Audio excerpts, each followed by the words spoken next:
اهلا وسهلا بيكم في حلقه جديده من في السين مع محمدين محمد صلاح ومحمد عرف.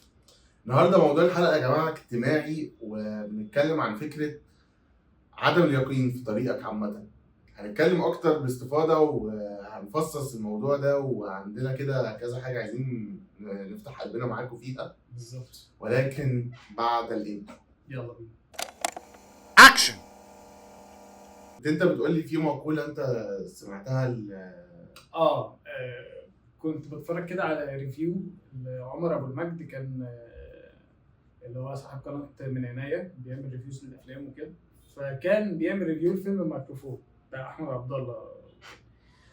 فكان بيتكلم عن الفكره الاساسيه في الفيلم، ان الشباب اللي هم بيحاولوا يعملوا مزيكا اندر جراوند، اللي هم بيغنوا راب في اسكندريه، وكان خالد ابو النجا بيحاول يعمل فيلم، او يعني يحاول يعمل لهم حفله ويساعدهم ان هم يعملوا الحفله بتاعتهم والكلام ده كله. وناس تانية بتحاول تصور الفيلم بتاعها، اللي كان احمد مجدي ويسرا اللوزي، لما كانوا بيحاولوا ان هم يعملوا فيلم دوكيومنتري عن الحدوته وبتاع. فالفيلم كله بيتكلم عن فكره المحاولات، تمام. من فكره الريفيو بتاع الفيلم والكلام ده كله، وحتى غير بقى موضوع عمر ابو المجد، كنت برضو سمعت في بودكاست كده من قريب تقريبا كان بيتكلم عن نفس الفكره، وهي انه انت في الحياه المفروض ان انت بتعمل حاجه من الاثنين، او انت قدامك سكتين. يا اما انت وصلت لمرحله ما في حياتك ان انت خلاص حققت الاهداف او الحاجات اللي انت عايز تعملها في حياتك، وانت عايش بقى خلاص في ده ومستمتع بيه وعايشه وكده يعني. او لو انت لسه ما وصلتش للحاجه دي، فانت على الجانب الاخر بتحاول ان انت بتسعى وبتحاول ان انت توصل ان انت تحقق الاهداف دي عشان تحس ان انت عايش. لان انت لو انت مش في حاله من الحالتين دول، فانت تعتبر مش عايش، او مش او عارف اللي هو يا عمرو دياب عايش ومش عايش، اللي هو يعني انت موجود في ظروف، في شغل، في حياه اجتماعيه، في حاجه معينه، بس انت حاسس ان انت انا بعمل ايه هنا؟ انا مش ده الشغل اللي انا بحبه مثلا. او في الحياه الاجتماعيه دي مثلا، انا مثلا متجوز جوازه تقليديه، او مش دي البنت اللي انا بحبها فاتجوزتها. او حاسس دايما طول الوقت ان انت موجود في مكان مش في مكانك، لو انت مش حاجه في الاثنين دول، او مش شايف الحياه بالشكل اللي انت عايز تعيشه بيها. فانت بتقاتل بقى وبتحاول عشان توصل للي انت عايز توصل. فعايزين نتناقش في الفكره دي مع الناس، وانت تقول لي وجهه نظرك فيها ايه. والله انا شايف ان الكلام ده صح. انت يا اما حققت حاجه يا اما لسه عايز تحقق. بس شايف برضو في مرحله تانية، لو انت حققت جزء من اللي انت عايز تحققه ولسه في حاجات تانية عايز تحققها. خدت خطوات يعني مش شرط، يعني انت يعني دلوقتي بتدرس مثلا او في اي مرحله في حياتك. حلو. عايز تطلع مهندس. ممكن الجزء اللي انت معني بيه دلوقتي ان انت تجتهد في دراستك عشان توصل للي انت عايزه. ما طلعتش مهندس، ماشي. طلعت مجموعك ما جابكش او حاجه كده، فانت بتبتدي ترجع تشوف انت كنت عايز تطلع مهندس ليه. هل عشان تحقق نفسك ماديا؟ هل عشان دي حاجه انت بتحبها فبتشوف حاجه تانية انت بتحبها تعملها؟ ف يعني شايف ان هي مش اجابه صريحه واحده، انه يا اما حققت يا اما حققتش. يعني انا شايف انه ممكن تكون حققت جزء من الموضوع، وصلت ان انت دخلت كليه تانية من غير الهندسه، ولكن ابتديت اتخرجت وبتشتغل في مجال معين وبتاع. لسه ما وصلتش ان انت بقى معاك معرفش كام مليون جنيه وعارف تجيب شقه ومعرفش ايه، بس وصلت ان انت مثلا اترقيت في شغلتك، ان انت ابتديت تعمل حاجه انت بتحبها. بتتحرك او واخد خطوات معينه. فاهم. ما هقول لك على حاجه برضه في الجزئيه بتاعت الكارير دي. انت لو انت برضه كان نفسك في حاجه معينه او حاجه تانية جت، ده ممكن يبقى طريق ربنا كاتبه لك افضل واحسن بكتير، صح، من اللي انت مخطط او كده. في الاول وفي الاخر هي ارزاق برضه، يعني في كل حاجه مكتوبه عند ربنا سبحانه وتعالى، وهي فكره ارزاق، وربنا كاتب لكل واحد رزقه والكلام ده كله. بس انا بتكلم في نقطه مهمه جدا، اللي هي ايه، او النقطه اللي لفتت نظري، انه لو انت مش في الجانبين دول من الحياه، انت هتبقى بتهدر وقت وطاقه ومجهود على الفاضي، وبتعمل حاجات مالهاش لازمه في حياتك. يعني غير كده هتكون بتعمل ايه في حياتك؟ انا بشوف لا ممكن تكون في مرحله، بس دي بتبقى مرحله انتقاليه. انه مرحله انت فعلا فاقد البوصله، وبتحاول تشوف طب انا بحب ايه في حياتي. ما ممكن واحد مش عارف هو بيحب ايه في حياته، فاهم؟ بالظبط. فدي وفي ناس بتبقى كتير مرحله من كده. الفراغ، دي بتبقى مرحله انا مش عارف انا عايز اعمل ايه. انا مرحله عارف ان مهمه. مطلوب مني ابقى عندي طموح وكده، بس انا مش عارف يبقى عندي طموح هي فين. مرحله مهمه ان انت اه. بتقعد بتفكر مع نفسك، بتعيد حساباتك مع نفسك، بتشوف انت عايز ايه، بتبحث، بتنبش جواك كده وبتقعد تدور انت اصلا عايز ايه، مم. بتفكر في ايه. فدي برضو مرحله مهمه جدا. حلو. في حاجه تانية انت من كلامك، اه ان هي الحياه فعلا خد وهات، انه مش شرط انت راسم لنفسك حاجه هتجيلك هي ممكن ربنا يوجهك لحاجه تانية. خليك انت فليكسبل وخليك واعي بشكل، يعني الواحد بيتعلم ده مع لما العمر يمر بيه.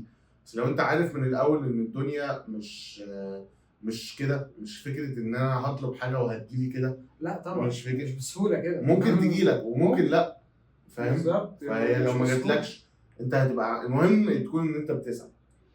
ما هو النقطه دي بقى مهمه جدا. حاجه يعني، خصوصا فكره ان الحاجه دي لو ما جاتش، بنفكر فيها مع بعض، ان انت برضو ما تبقاش ميت على اي حاجه في الدنيا. يعني النهايه دي لا. ليه مم. برضو؟ لانه هنفترض، وده احتمال كبير، ان انت ما توصلش للحاجه دي او ما مم. تجيش. هل انت قيمتك بتاخدها من الاشياء ولا من نفسك؟ صح. من نفسك. يعني انا محمد صلاح، انا محمد عرفه، مش التايتل او مش الحاجه دي اللي انا سواء وصلت لها او لا هي اللي هتعرفني. انا بس عارف انا قيمه نفسي كويس من اللي انت بتقوله ده كشخص. سؤال، انت ايه اللي بيخليك تحترم نفسك او ان انت تحس ان انت بتعمل اللي عليك؟ حلو. هي مرتبطه بنفس باخر الجمله زي ما انت ما قلت، ان انا احس ان انا بعمل اللي عليا. مم. ده يخليني، ده في حد ذاته ان انا عارف ان انا مش مقصر. مم. ده يخليني احترم نفسي جدا، ان انا مم. عارف ان انا مش مكسل، ان انا مش مقصر، ان انا بسعى، ان انا انا عارف ان انا في الحته دي، فانا صح. تمام. النتيجه 99 مش 99%، يعني خلينا نقول 99% مش بتاعتك. مم.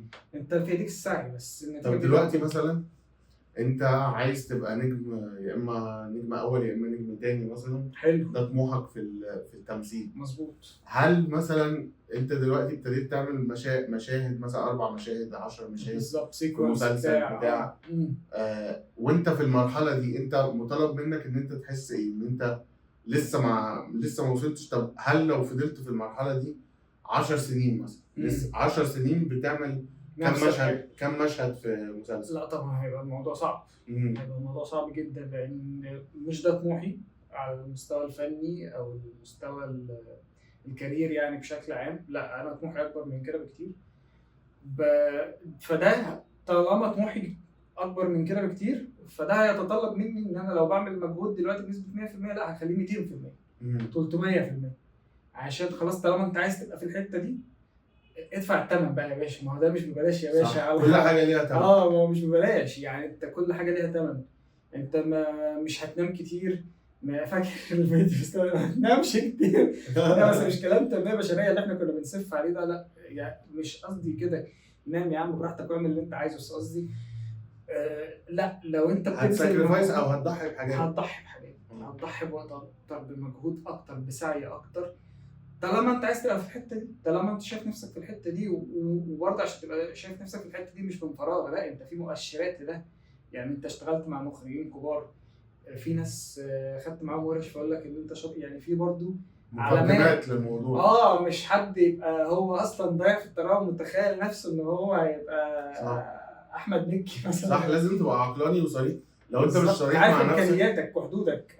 يعني لو انت مش صريح مع نفسك مين هيبقى صريح معاك؟ انت فاهم؟ بالظبط. لازم انت اول تبقى رقم واحد عند نفسك، اللي هو بتصارح نفسك وكده. مش لازم تبقى قاسي على نفسك، بس تبقى صريح. تبقى صريح مع نفسك وعارف امكانياتك ايه وحدودك ايه، وتشتغل عليها طول الوقت وتطورها يعني.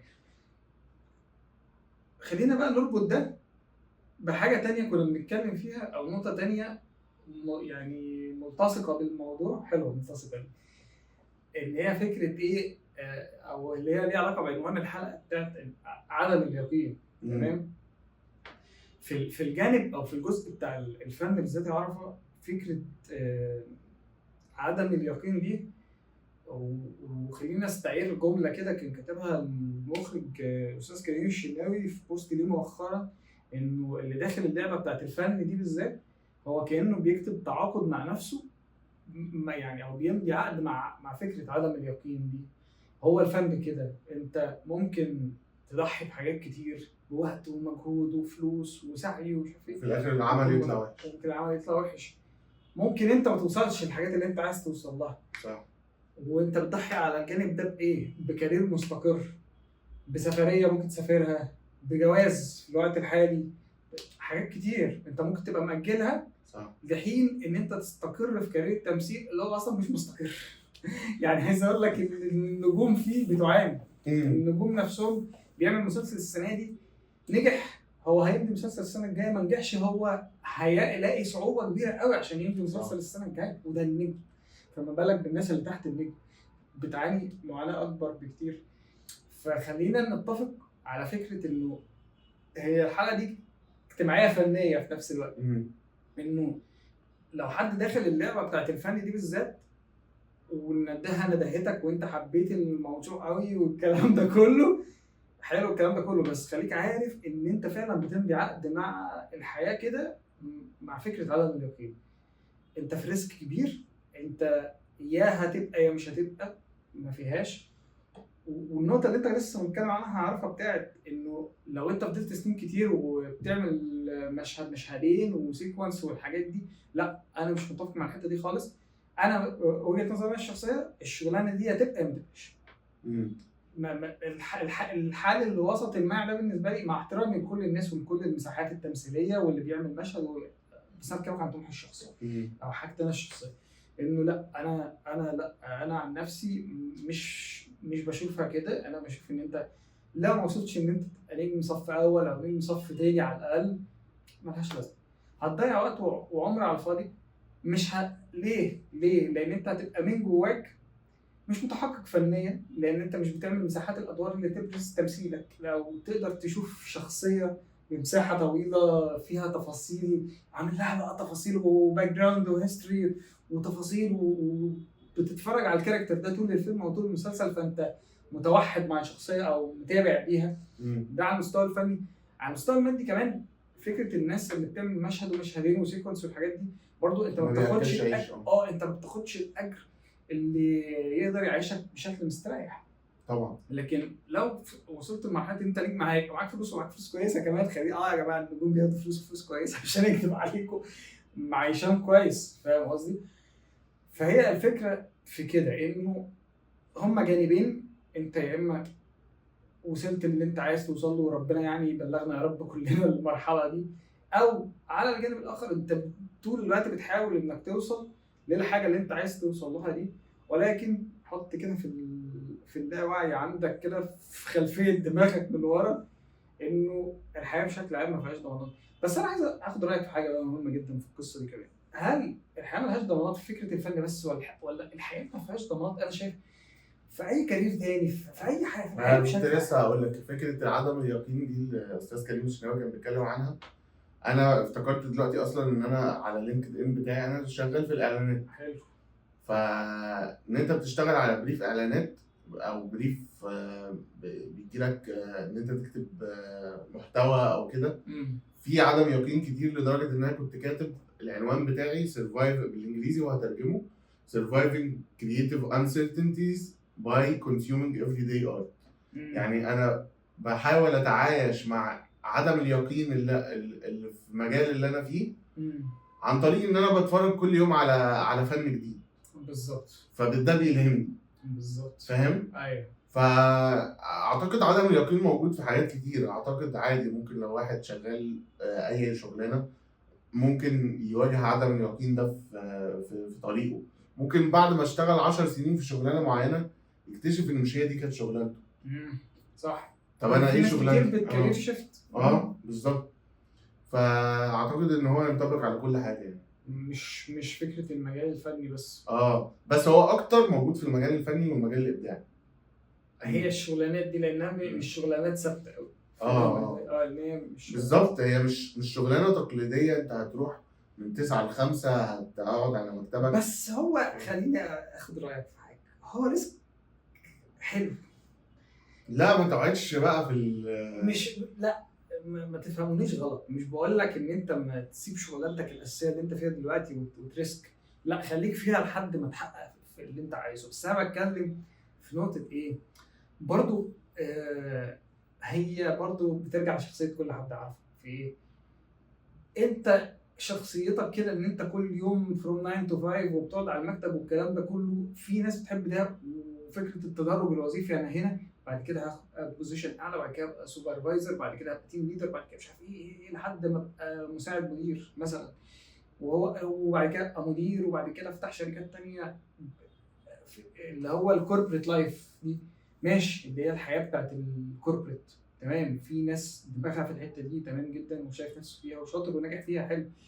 بس انت لما بيبقى عندك انت من جواك، لما بتبقى انت ممثل، حد ليه علاقه بالاعلانات، حد بيغني، حد بيرسم، حد في اي ميول فنيه، مع فكره الروتين دي قاتله لاي مبدع.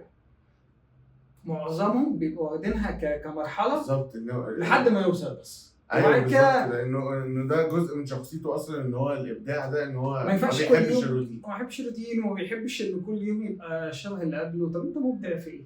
طب انت تعيش كل يوم شبه اللي قبله؟ ما هو انت ليه عايز تشتغل بس انا عايز اقول لك حاجه، معظم الناس بيعيشوا الايام زي اللي قبلها، او بيبقوا في حاجه مستقره. طبعا عادي بيخرجوا بيتفسحوا بيعملوا حاجه جديده في حياتهم، بيجربوا حاجه الغالبيه جديده، العظمى من لكن الناس. اللي هو طب ما هو انا خليني بقول لك الزعيم قال ايه في الحته دي. قال احنا طائفه معينه كده من الناس محظوظين جدا في الحياه. ليه؟ لان احنا مش بنعيش الحياه التقليديه اللي اغلب او عموم الناس او العامه من الناس بتعيشها. هو بقى بيشتغل بروجكت بروجكت، مشروع بمشروع، فيلم او مسلسل، بيصوروا في 3-4 شهور، بعد كده بياخد اجازه 3-4 شهور لحد ما يبتدي يشتغل على مشروع تاني، وهكذا. انت حتى وانت بتصور، ما هو ده الممتع في حته التمثيل. انت وانت بتصور، انت النهارده في لوكيشن، النهارده في مكان، وبكره في مكان، وبعده في بلد، وبعده في مكان تاني، ما فيهاش روتين. وعشان كده كل الناس عايزه تدخل المجال، كل الناس عايزه تمثل، كل الناس عايزه تمثل، عشان هي حياه تبدو لطيفه جدا، مع ان فيها متاعب. هي لو حد سالني ايه اصعب شغلانه، وعارف ان في ناس كتير ممكن تتريق عليا على القصه دي، بس لا، التمثيل ده شغلانه من اصعب الشغلانات. لو اتكلمنا عن الجانب زي ما انت ما قلت الشق او السلبي فيها، لا دي شغلانه صعبه جدا.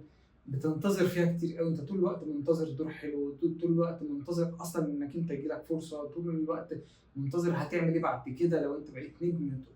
هي فيها حاله من الانتظار طول الوقت، ومش عارف المشروع اللي جاي هيبقى حلو ولا وحش، وحاجات كتير جدا. مهما كنت ناجح وانجح الناس فيها، ممكن يجي عليهم وقت يقعوا. فاهم ازاي؟ ما فيهاش برضو، هي فيها ريسك كبير. بس انا بقيت زي ما بقول لك، مش رابطها على فكره الفن بس، على قد ما هي الحياه بشكل عام. انا شايف ان هي فيها ريسك، محدش ضامن يعيش كمان ساعه. لا مش عارف، هي بقى على حسب دماغ كل واحد، وكل واحد هو عايز ايه في الحياه. فاهم قصدي؟ هي الفكره في كده. هي حاله من عدم اليقين بشكل عام في الحياه بشكل عام، مش بص، هي انسايت او يعني لمحه كده كنا بنتكلم فيها، مش شرط تكون ارائنا فيها صح، ممكن هي وجهات نظر شخصيه تماما. كل ما يصدر في هذه الحلقه هي عباره عن وجهات نظر شخصيه. لو انتوا عندكم راي تاني قولوا لنا بصراحه يعني، بالظبط، ناقشوا معانا واحنا نرد عليكم. بالظبط. وبس، عايز تقول حاجه تاني؟ لا انا تمام، لو انت عندك اي حاجه تانية عايز تقولها. انا زي الفل. ماشي، نشوفكم في حلقه جديده من في السين مع محمدين، ويلا السلام. سلام.